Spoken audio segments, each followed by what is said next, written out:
Hi, this is Sarit Switzer, and welcome to the It Is Taught podcast, a podcast devoted to the teachings of Rabbi Shneur Zalman of Liadi as recorded in his most famous work, the Tanya.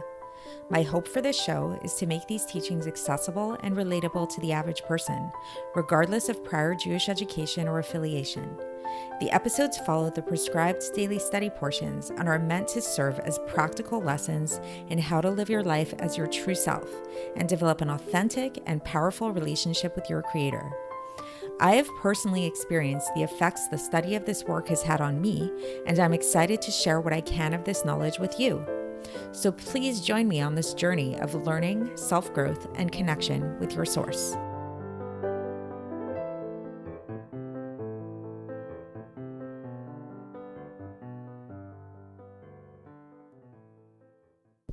Hi, and welcome to the It Is Taught podcast. This is episode 717 for the 25th of Cheshvan in a regular year. So there's this idea in medicine, most commonly spoken about in more alternative circles of medicine these days, but it is starting to gain popularity in more mainstream circles as well, that the source of all illness is blockage, that there's some kind of blockage going on.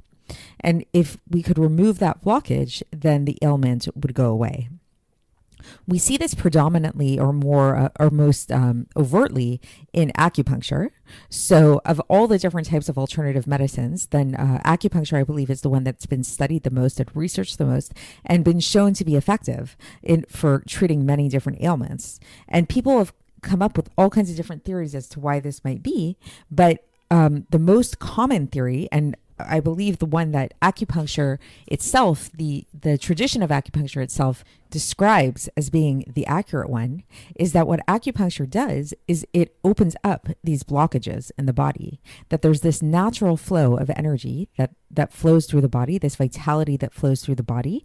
And when there's a blockage to this energy flow, then this results in different kinds of disorders, different kinds of imbalances. So we want to restore that natural flow of energy. Nowadays, there's a pretty well-known physician who's becoming all the rage these days. His name is Dr. Gabor Mate. He wrote a book called The Myth of Normal, and he wrote a bunch of other books as well. I haven't yet read the book. I'm sure I'll talk about it once I do read the book.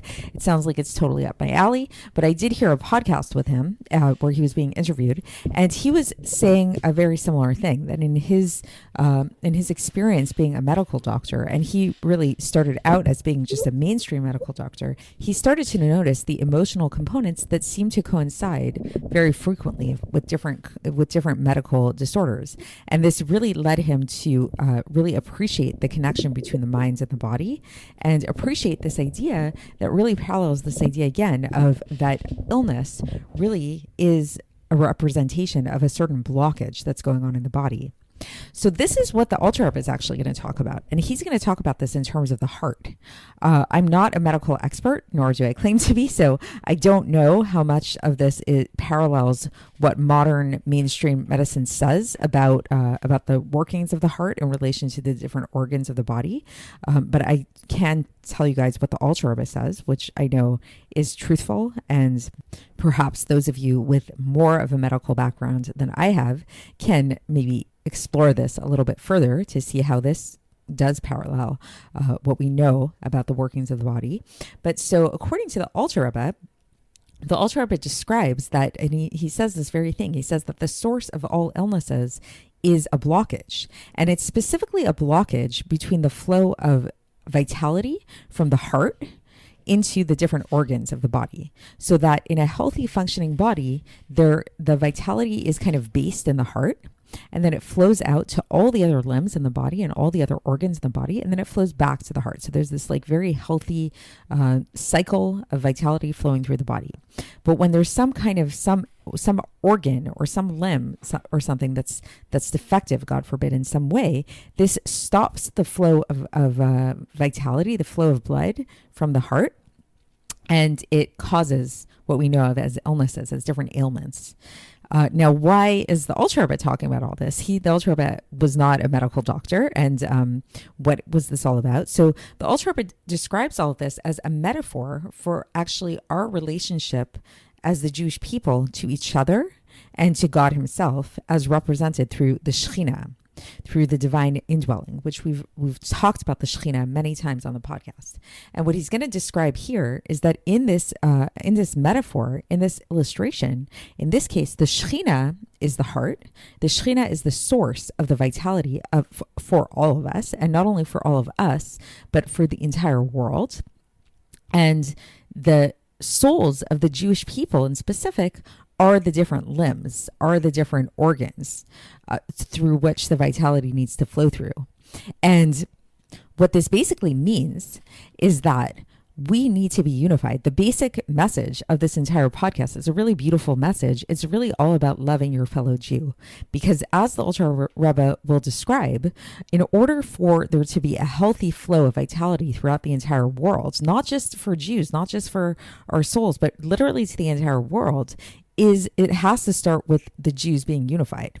Because as we'll learn, the Jewish soul actually preceded creation, because the Jewish soul was created through the thought of God, whereas the rest of creation was created through God's speech, and thought precedes speech. And it says that God actually consulted with the Jewish souls before creating the world. And so thus, since we are sort of like this primordial aspect of the world, we need to be unified. And if the souls are not unified, if there's any kind of discord in the souls of the Jewish people, this creates a blockage in the flow of vitality from the Shechina to the organs and ultimately to the rest of the world. Which is why we can come to understand that the destruction of the Second Temple, it's taught in Judaism at large that the reason for the destruction of the Second Temple was because of sinas chinam, it's called, for baseless hatred. And that this destruction of the Second Temple, what it did, spiritually speaking, is it actually caused the Shechina to be exiled. So with that being said, let's see how the Alter Rebbe goes through this. I'll lead you through this epistle, and we're going to be learning an entire epistle today. This is Epistle 31 of Iggeres HaKodesh, and so crazy, we are almost at the end of this Iggeres HaKodesh. This is the second to last epistle, so we have today, and then we have tomorrow. It's going to be the last epistle, and then we are done with the Iggeres HaKodesh, and then we're going to be starting the final book of the Tanya, the final sefer of Tanya, Kunstras Achram. So this is so exciting.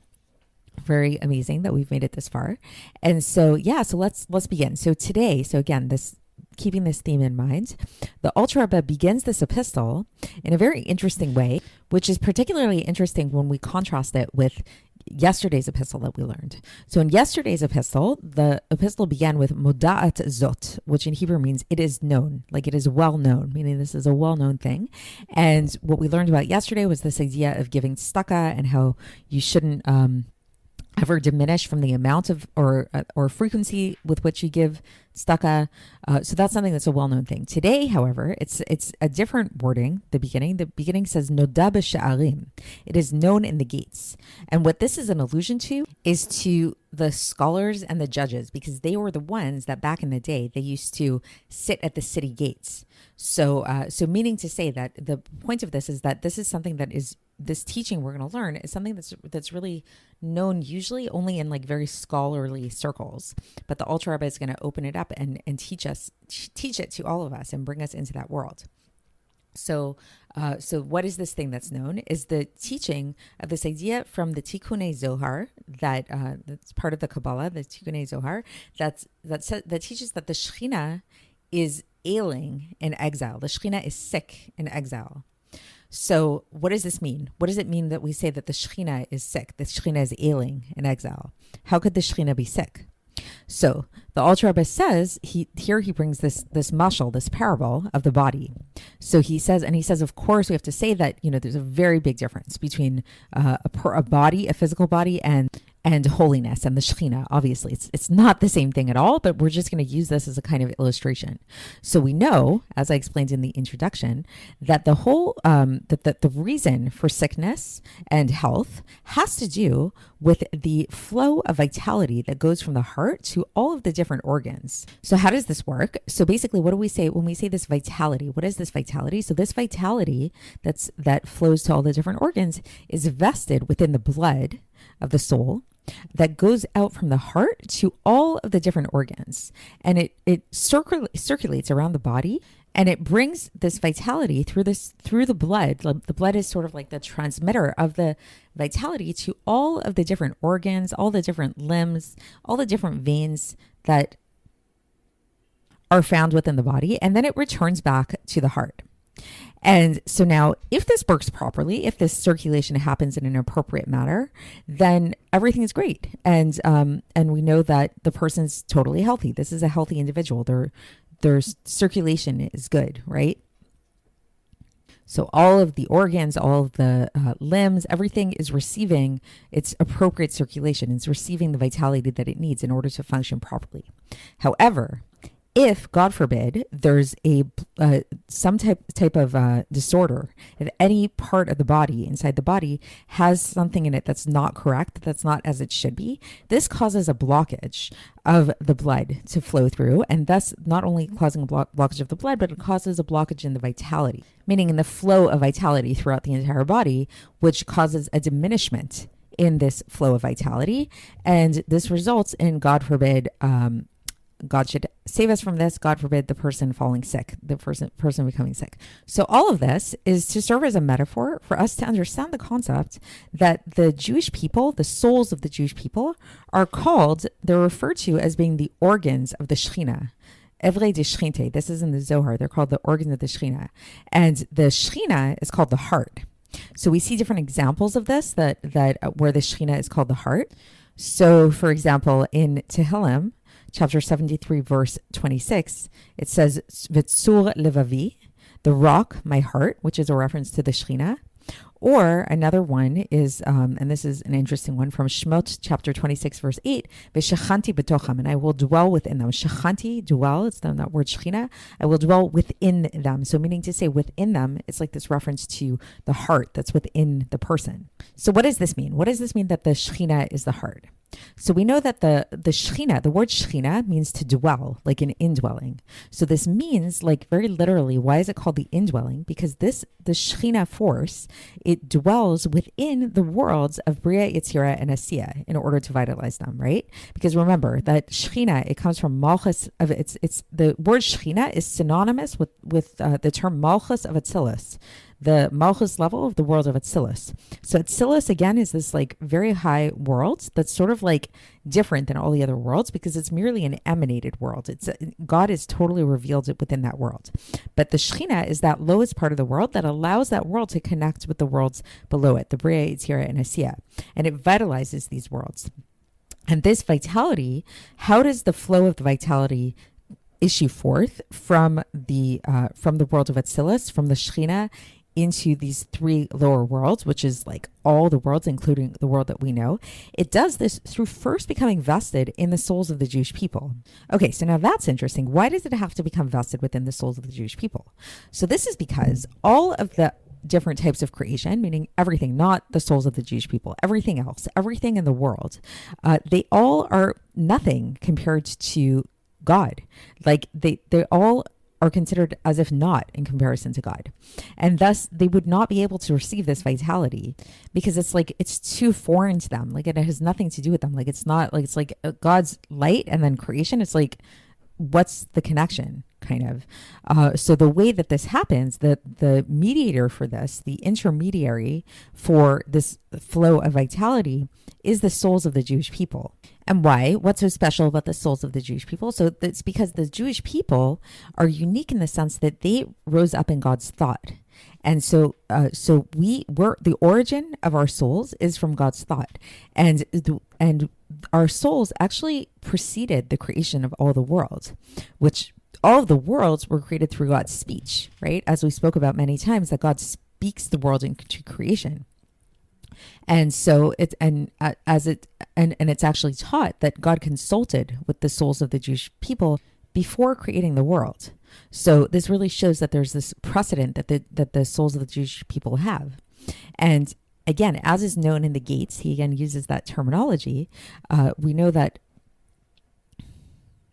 any flow that comes from above to below, there's this principle of Na'utz tchilatan besofan, vesofan betchilatan. That's a teaching from Sefer Yetzirah, which means that the beginning is wedged in the end, and the end is wedged in the beginning. So there's a circular aspect to this. So what does this have to do with what we're talking about? So we'll see that this relates to the flow. So if we're saying that there's this flow that's coming from the Shechina through us and down into the world, there's going to be an upward flow as well, paralleling to that. And the Alter Rebbe says that this is also alluded to in the teachings of the Arizal, where the Arizal referred to these two types of flows as Or Yashar, a straight light, which is the downward flow, and then the Or Chozer, the return light, which is the upward flow.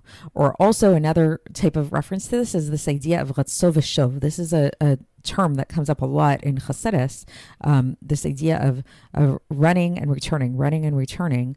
The original origin of this is in Yechezkel chapter 1 verse 14. In the vision of Yechezkel, when he saw the chariot, he saw these animals, these chayos, they're called, or creatures that were running and returning. And this is an allusion to the same idea, that there's this movement, that anything that flows downwards, this flow of energy downwards, is going to have a source back up. It's going to flow back upwards. And we talked about this in terms of the physical heart and the organs when we looked at that metaphor, that we talked about also that the blood, the vitality that flows through the blood of the heart, goes from the heart to all the different organs, and then it returns back to the heart. So there's a circular motion in this sense as well. And so here too, when we go to the analog, what it is that we're actually talking about spiritually, when we talk about the souls, so same thing, that the souls, so it's like, okay, God's vitality through the Shechina flows through the souls, but then we see that this teaches us that the souls are actually connected to God, and there's a circulation process that happens where it's the end is wedged in the beginning and the beginning is wedged in the end, so that everything can then be connected back to God. And we see that there was an allusion to this when we all stood at the mountain on Har Sinai, where it was taught in Devarim chapter 29 verse 9, where it says, Atem nitzavim hayom kulchem lifnei Hashem Elokechem. You're all standing firm this day before God your Lord. And so the Alter Rebbe is going to break this down a little bit, where it says kulchem, meaning all of you. So like the simple reading of that text is just like, okay, we were all sitting in front of Har Sinai, all together in front of God. But if you actually look at it, like if you look at the words a little bit more closely, you'll see a couple of things. First thing is that it says kulchem, it specifies kulchem, all of you, meaning to say that there was a certain type of unity going on. Everybody was united together and sitting in front of the mountain. And then it says lifnei, before God your God.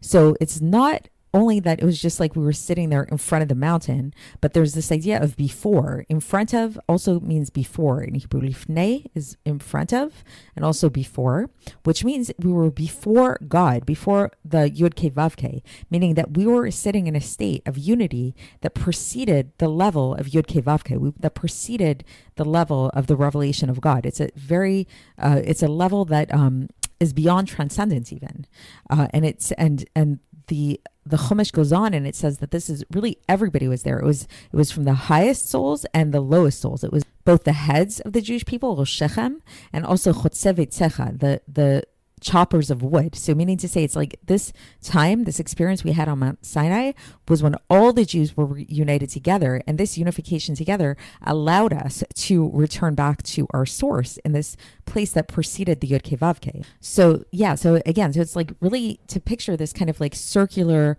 motion going on, this circulation, just like in the body. A healthy body is when the vitality flows from the heart into the organs and then back to the heart. So too, spiritual health is when the vitality flows from the Shechina into the souls of the Jewish people.